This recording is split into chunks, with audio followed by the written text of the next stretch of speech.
হাজার বছর ধরে আমি পথ হাঁটিতেছি পৃথিবীর পথে, সিংহল সমুদ্র থেকে নিশীথের অন্ধকারে মালয় সাগরে।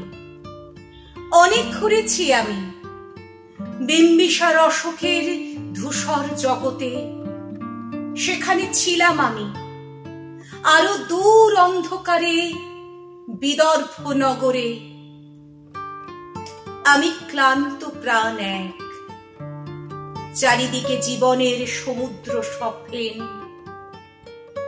আমারে দুদণ্ড শান্তি দিয়েছিল নাটোরের বনলতা সেন।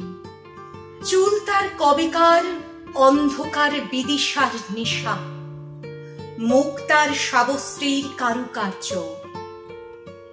অতিদূর সমুদ্রের পর হাল ভেঙে যে নাবিক হারাইছে দিশা, সবুজ ঘাসের দেশ যখন সে চোখে দেখে দারুচিনি দ্বীপের ভিতর, তেমনি দেখেছি তারে অন্ধকারে।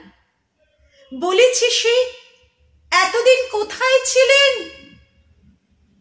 পাখির নীড়ের মতো চোখ তুলে নাটোরের বনলতা সেন।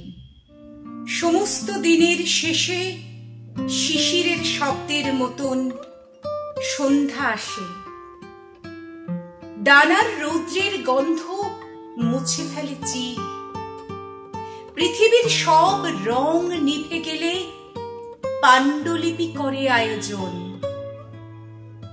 তখন গল্পের তরে জোনাকির রঙে ঝিলমিল সব পাখি ঘরে আসে।